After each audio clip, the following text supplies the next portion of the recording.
Bill पर कल बहस होगी तो और भी कई सवाल और जवाब सामने आएंगे। उससे पहले आज एक अहम सवाल उठा है, उसे समझिए।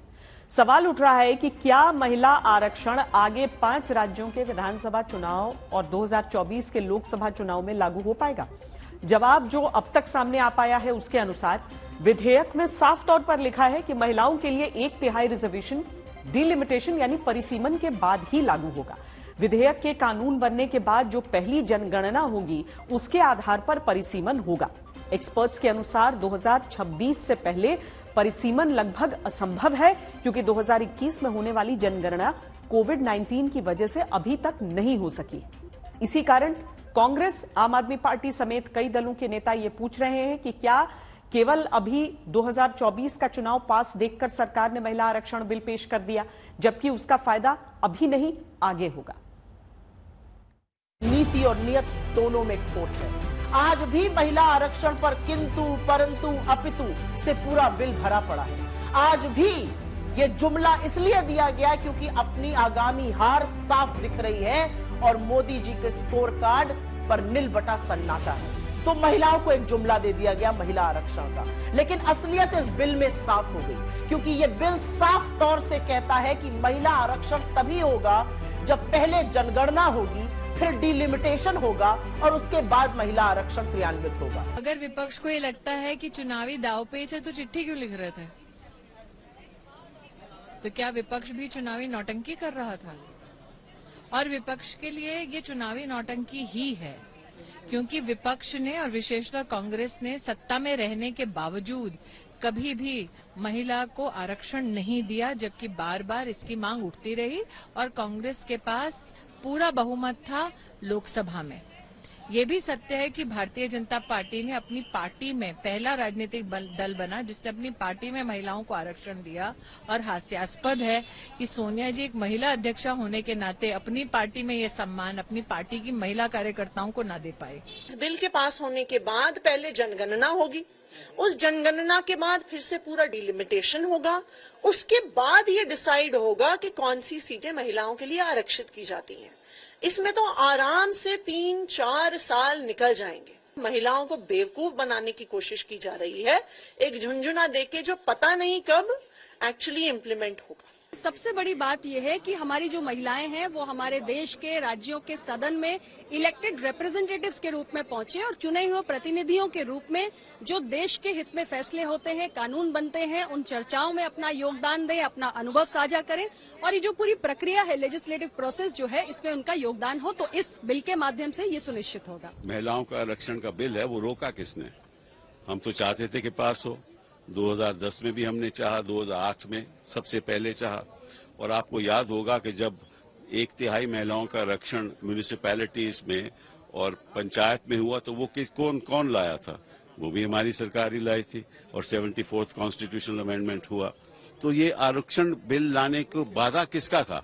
पहले दिन में ये संविधान संशोधन हमारे प्रधानमंत्री नरेंद्र मोदी जी का अभिनंदन, उनकी सोच का, उनके संकल्प शक्ति का। और मुझे गर्व है कि 33% रिजर्वेशन होने का प्रस्ताव आज आया सदन में।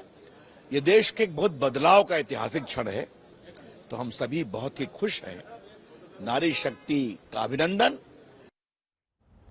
अगर महिलाओं के लिए आरक्षण लागू होगा तो क्या इसमें भी वही हाल होगा जो पंचायत चुनावों में मिले महिला आरक्षण में होता है, जहां महिला प्रधान चुनी जाती है और प्रधानी उनके पति करते हैं, खुद को प्रधान पति का पद खुद से देकर?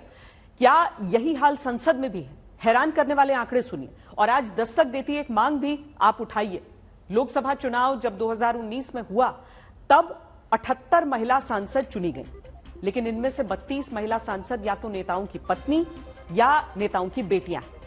उत्तर प्रदेश से 11 महिला सांसद हैं, जिसमें 2 गांधी परिवार से हैं, सोनिया गांधी और मेनका गांधी। 2 महिला सांसद के पिता बड़े नेता रहे हैं या फिर अभी हैं। 1 महिला सांसद के पति राजनीति करते हैं, यानी 5 सांसद नेताओं की पत्नी, बहू और बेटी। बिहार से 3 महिला सांसद हैं, लेकिन तीनों नेता की पत्नी।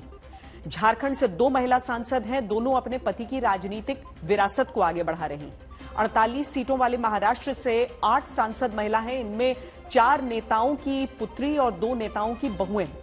बंगाल से 11 महिला सांसद चुनकर लोकसभा पहुंची, जिनमें से 4 सांसद फिल्मी बैकग्राउंड से। यानी अभी 2019 के चुनाव में जो महिला सांसद बनी उनमें अधिकतर या तो राजनीतिक परिवार से हैं या फिर ऐसे बैकग्राउंड से जहां उनको टिकट देने का चुनाव सिर्फ जिताऊ मानकर लिया गया है, न कि महिला सशक्तिकरण के लिए। अब कल बहस से पहले आज बिल पेश होने पर हर दल का स्टैंड एक साथ सुनिए। जो पुरुष करते हैं वो सब महिला अच्छी तरह से कर रही हैं। तो देश के हर चीज में पढ़े लिखे भी हैं। There all well educated women are there in our parliament एंड बहुत अच्छे अच्छे सब क्षेत्र में भी आगे बढ़ने का एक मौका मिल रहा है। पूरे देश का आगे बढ़ाने में महिलाओं का भागीदारी जरूर मिलेगी। कि अनुसूचित जाति, जनजाति और अत्यंत पिछड़े वर्ग की महिलाओं को अगर आप कोटा विदिन कोटा नहीं करते हैं तो इसका मतलब आपकी दिलचस्पी ब्रॉडर फ्रेमवर्क ऑफ डेमोक्रेसी में नहीं है, न सामाजिक न्याय में। पिछड़ी जाति, एसटी, एससी और पिछड़ी जाति के बारे में कोई क्लियरिटी नहीं है, मतलब उनको नहीं होगा। और अगर उनको नहीं होगा तो मुझे भय है कि 33% आरक्षण पूरी तरह से एक ऐसे वर्ग को चला जाएगा जो एक प्रकार से नॉमिनेटेड से होंगे। जिनका रिप्रेजेंटेशन या उनको रिप्रेजेंटेशन मिलना चाहिए ना, तो इस बिल में सबसे बड़ी खामी यह है कि इसमें ओबीसी महिलाओं को और मुस्लिम महिलाओं के लिए कोई कोटा नहीं रखा गया, इसलिए हम इस बिल के खिलाफ हैं। राज्यों की जो विधानसभाएं हैं उनमें अब तक मुश्किल से 5 से 10% तक महिला चुनकर आती हैं।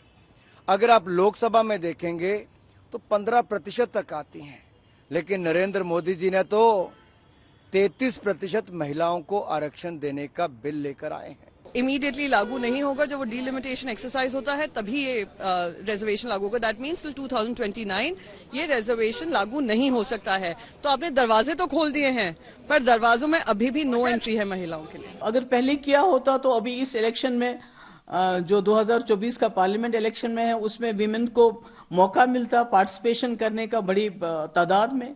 मगर चलिए देर आए दुरुस्त आए, अच्छी बात है। Last 75 years women were denied their fair share in the political representation. When there is a possibility, why should we wait for 5 more years is what I am saying.